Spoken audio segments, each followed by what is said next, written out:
शिक्षा मंत्रालय में आग लग गई है, न खाऊंगा न खाने दूंगा। मुझे लगता है वो नारा गलत था। न पढ़ूंगा न पढ़ने दूंगा। लगातार एक के बाद एक पेपर लीक की घटनाएं हम रोज देखते हैं। आत्महत्याएं होती हैं, नौजवानों की आत्महत्याएं होती हैं। सीबीएसई में बड़े बड़े इन्वेस्टिगेटर्स जो नहीं कर पाए, सीबीएसई जो खुद नहीं कर पाई, एक 19 साल के बच्चे ने, एथिकल हैकर ने पूरा सिस्टम आप सबके सामने खोलकर रख दिया। प्रधानमंत्री हमें सिखाते हैं कि गर्मी में पानी पीना चाहिए।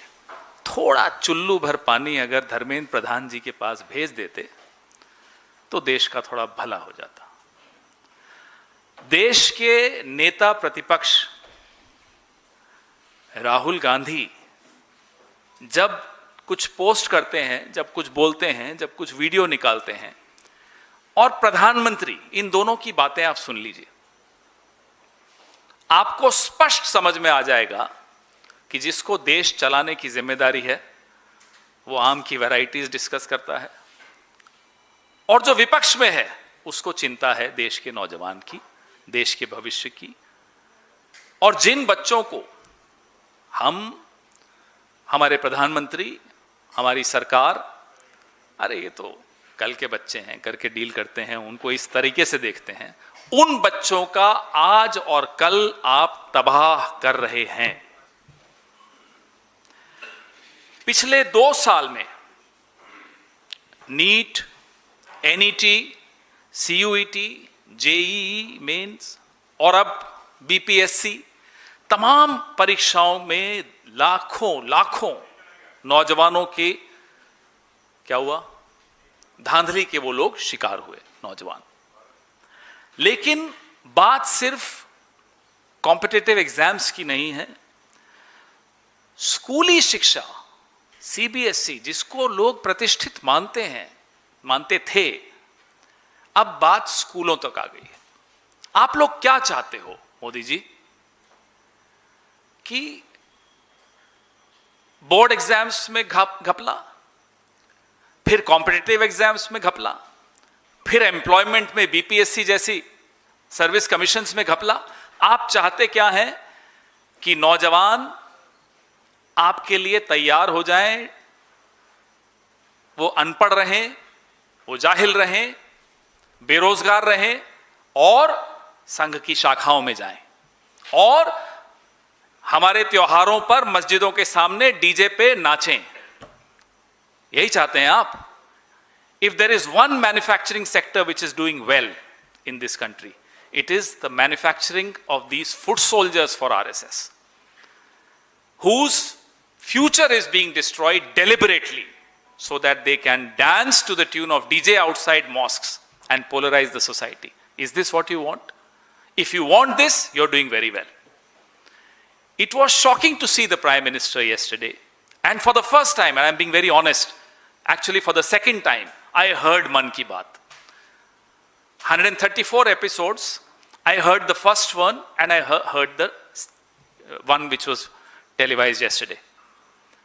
Thinking and hoping against all hopes that the Prime Minister will talk about CBSE, will talk about NEET, will talk about the destruction of the future of our youth. No. He discussed the varieties of mangoes. He discussed the recipes of Jaljeera. He discussed, as if we don't know, the need to have water during summers. Thank you, Prime Minister. And you compare what the Prime Minister does every day in his public utterances, in his posts, social media posts, with what Mr. Rahul Gandhi has been doing for the last 1 week, 10 days. You see the difference. And you then start wondering, does the country deserve this man as a Prime Minister? The man who is teaching us how to have water in summers? Is this what the Prime Minister of India is supposed to do in the midst of a crisis that our younger generation is facing? And this is the crisis which will be an everlasting crisis, because the entire generation gets destroyed. Their future gets destroyed. अब एक नारा था न खाऊंगा न खाने दूंगा। मुझे लगता है वो नारा गलत था। न पढ़ूंगा न पढ़ने दूंगा, यह है असली नारा, और यह पूरे कैबिनेट का नारा है। आप तमाम मंत्रियों के ट्वीट्स उठाकर देख लीजिए, फेसबुक पोस्ट, इंस्टा, जो भी देखना है देख लीजिए। किसी एक मंत्री के मुंह से निंदा निकले सीबीएसई की, शिक्षा मंत्रालय की, तो मैं मान जाऊंगा। एक धर्मेंद्र प्रधान जी हैं। अरे साहब, आप पर सवाल पूछे जा रहे हैं, आप जवाब दीजिए। कहते हैं राहुल गांधी फ्रस्ट्रेटेड है। जी हां, राहुल गांधी फ्रस्ट्रेटेड है, कांग्रेस पार्टी फ्रस्ट्रेटेड है, पूरा देश फ्रस्ट्रेटेड है। क्यों फ्रस्ट्रेटेड है, यह पूछिए। क्योंकि आप देश की मौजूदा पीढ़ी के साथ खिलवाड़ कर रहे हो, इसलिए फ्रस्ट्रेटेड है। और यह फ्रस्ट्रेशन आप में दिखनी चाहिए, आप में नहीं दिखती। क्यों नहीं दिखती, यह सवाल हम आपसे पूछते हैं। क्या रिश्ते हैं आपके इस कंपनी के साथ जिसके बारे में रोज कुछ न कुछ चर्चा हो रही है? अभी उस पर आऊंगा मैं। क्या रिश्ते हैं आपके? क्या व्यावसायिक रिश्ते हैं, सामाजिक रिश्ते हैं, कौन से रिश्ते हैं? और मैं ये क्यों बोल रहा हूं? किसी कारण से और पूरी जिम्मेदारी के साथ बोल रहा हूं। सीबीएसई पर थोड़ी चर्चा और करनी चाहिए आज।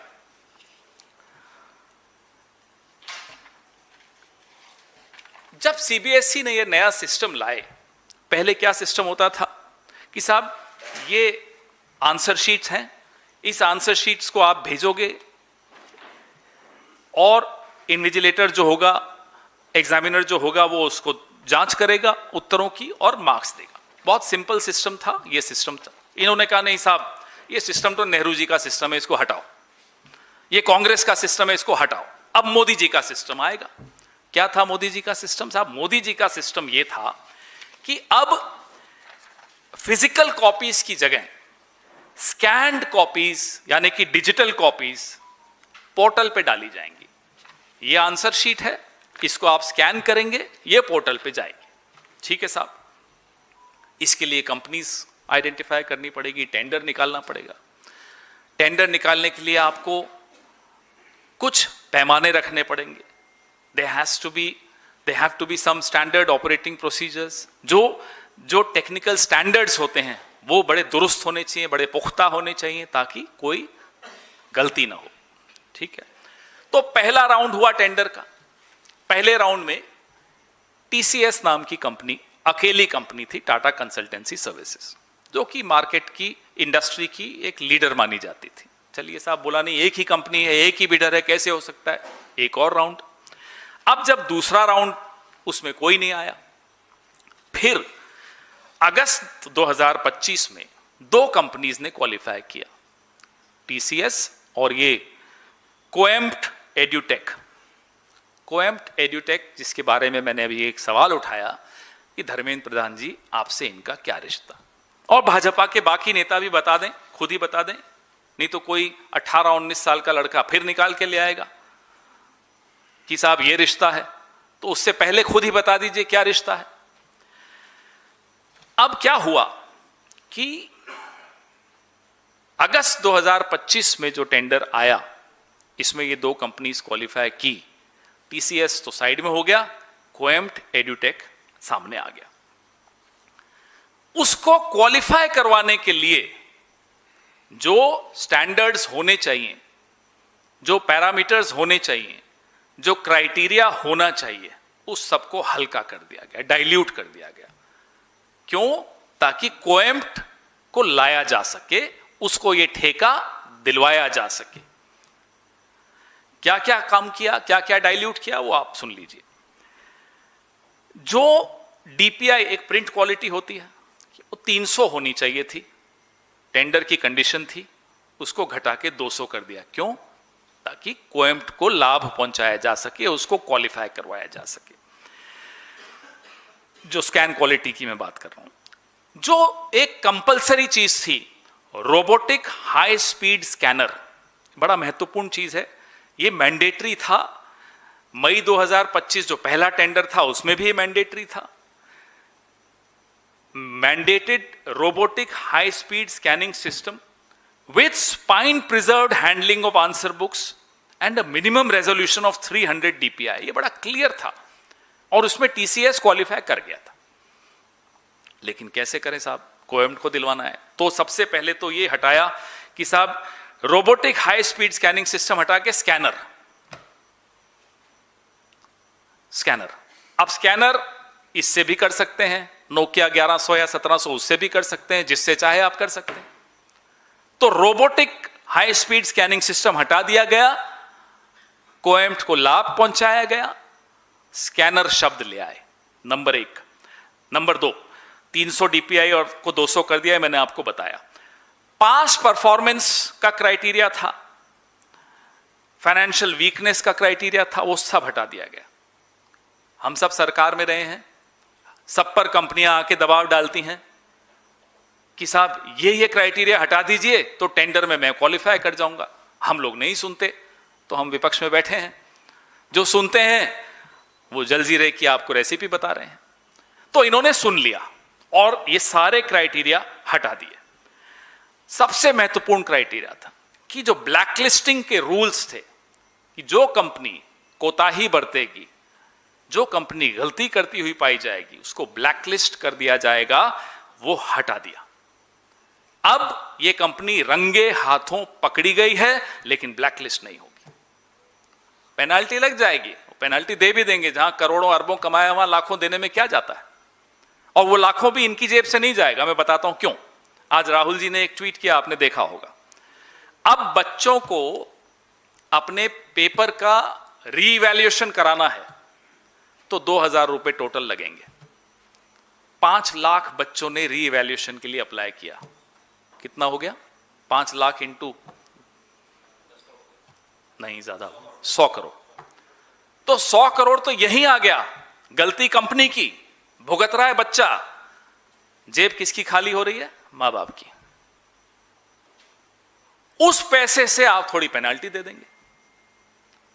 धर्मेंद्र प्रधान खुश, कोएम्ट खुश, मोदी जी आम की वैरायटी बता ही रहे हैं आपको। उस पैसे में आम भी मिल जाएंगे, थोड़े बहुत बांट लेंगे, हम सब खा लेंगे आम। हम तो आम से तो मोदी जी का बड़ा पुराना रिश्ता है। हमने सुना था पत्रकार बोल रहे थे, सर आप आम काट के खाते हैं, चूस के खाते हैं। आम से बड़ा पुराना रिश्ता है मोदी जी का। सबसे पुराना रिश्ता होता है ना, आम से भी बड़ा पुराना रिश्ता है। खैर, तो एक्सपीरियंस क्राइटेरिया हटा दिया। अब एक और क्राइटेरिया था कि साहब जिस कंपनी को ये ठेका मिलेगा उसका अपना डेटा सेंटर होना चाहिए। भैया शांति प्लीज, उसका अपना डेटा सेंटर होना चाहिए। वो क्राइटेरिया हटा दिया कि नहीं साहब थर्ड पार्टी क्लाउड यूज करेंगे। क्लाउड यूज हो गया, कोएम्ट क्वालिफाई हो गया। अब साइबर सिक्योरिटी पे आ जाइए। इस सरकार को दूर दूर तक कोई चिंता साइबर सिक्योरिटी की नहीं है। बच्चों के सारे डिटेल्स, टेलीफोन नंबर्स, सब कुछ कॉम्प्रोमाइज हो गया, क्योंकि कोई सिक्योरिटी नहीं थी। पासवर्ड, उसी वेबसाइट को आप अच्छी तरह गहन दृष्टि से देखेंगे तो पासवर्ड खुद ही मिल जाएगा आपको। कोई बच्चे ने करके दिखा दिया, सारे डेटा सब कुछ बाहर। तो और ये एक एथिकल हैकर ने किया है, कोई एक्सपर्ट ने नहीं किया। Answer sheet, educational documents, payment records, phone numbers, emails, transaction records, सारे डिटेल्स सार्वजनिक क्षेत्र में आ गए, पब्लिक डोमेन में आ गए। करोड़ों करोड़ों लोगों के सारे डिटेल्स आपके पास हैं। अब कोई शिकायत आती है किसी विभाग की, किसी मंत्रालय की, किसी संस्था की, तो उस संस्था को क्या करना चाहिए? उस संस्था को उस शिकायत को दूर करना चाहिए या सवालों के जवाब देने चाहिए। लेकिन क्या हुआ? सीबीएसई ने क्या किया? सीबीएसई तो खैर क्या, हिज मास्टर्स वॉइस हैं, ऊपर से कहा होगा, ऊपर मतलब धर्मेंद्र प्रधान के ऊपर आम वाले भाई साहब मोदी जी, उन्होंने कहा होगा, किसी न किसी ने कहा। सीबीएसई ने एक स्क्रिप्ट बनाई, सारे स्कूल्स, प्रिंसिपल्स, सबको दिया टॉकिंग पॉइंट्स कि भाई ये जो क्रिटिसिज्म हो रहा है ना, इसको दबाओ। और एक, माफ कीजिएगा, अपने आप को पत्रकार कहते हैं, लेकिन अब वो ब्रोकर हैं या पार्टी हैं हमें नहीं मालूम, बच्चे को बोला ये तो पाकिस्तानी है। सार्थक या जो वो बच्चा था जिसने बेचारे ने सबसे पहले एक्सपोज किया, वो तथाकथित पत्रकार, मैं पत्रकार बोलने में बड़ा घबराता हूं क्योंकि वो शब्द बहुत सम्मानीय शब्द है, बहुत सम्मानीय पेशा है, लेकिन वो अपने आप को पत्रकार कहता है, और मैं बार बार उससे पूछना चाहता हूं कि तुम पार्टी हो या ब्रोकर हो। बच्चे को कहा यह पाकिस्तानी है, राष्ट्र विरोधी है, उसी बच्चे ने सारी पोल खोलकर रख दी। आप कितने ही स्क्रिप्ट्स बांटो अपने तथाकथित पत्रकारों को, अपने प्रिंसिपल्स को, जो आपके ऊपर निर्भर करते हैं अपनी सैलरी के लिए, उनको, हकीकत आपके सामने आ गई। और अब सवाल लोग पूछ रहे हैं कि साहब रिश्ते बताइए क्या हैं। अब कुछ लोग कहते हैं कि धर्मेंद्र प्रधान जी से पारिवारिक रिश्ते हैं, हमें नहीं मालूम है या नहीं है, या तो आप लोग बताएंगे या फिर कोई 18-19 साल का बच्चा बताएगा। जो भी हो, 18.5 लाख बच्चे सिर्फ सीबीएसई की शिकार बने। और अगर हम सारे एग्जाम्स पिछले 4-5 हफ्तों से जो चर्चा कर रहे हैं उठाकर देखें तो 55 लाख बच्चे, यानी कि 55 लाख परिवार आज संशय में जी रहे हैं, परेशानी में जी रहे हैं, और धर्मेंद्र प्रधान के शब्दों में बोलूं तो फ्रस्ट्रेटेड है। धर्मेंद्र प्रधान के चेहरे पे शिकन नहीं है, कोई फ्रस्ट्रेशन नहीं है। अब जो हुआ मैं आपको प्रेस रिलीज में दे ही रहा हूं, तुलना कर रहा हूं, लेकिन एक बड़ा इंपॉर्टेंट, बहुत महत्वपूर्ण डेटा पॉइंट है जो मैं आपसे साझा करना चाहता हूं। यूपीए 2 2013-14 में जो शिक्षा पर बजट में खर्च किया जाता था वो 4.77% था बजट का। आज मोदी साहब अभी थोड़े दिनों में मनाएंगे अपने 12 साल, 2.50%, 50% घटा दिया बजट में शिक्षा का हिस्सा। Education expenditure has dropped from 4.77% under UPA, last year of UPA, 2013-14, to 2.50% in this 12th year of Modi. ये 50%, 50% लगभग घटाया गया। और एक मैं इसको संकट भी नहीं कहूंगा, ये एक क्राइसिस है, एक सुनामी आ रही है, पूरी पीढ़ी बर्बाद की जा रही है, हमें आपको व्यस्त रखा जा रहा है। व्यस्त भी अजीब अजीब चीजों में। कभी किसी तथाकथित लिबरल से कोई आर्टिकल लिखवा देंगे, हम लोग सब उस पर चर्चा करने लगे। अरे किसी पे चर्चा मत करिए, सीबीएसई पर आइए, नीट पर आइए, सवालों पर आइए, जवाब मांगिए।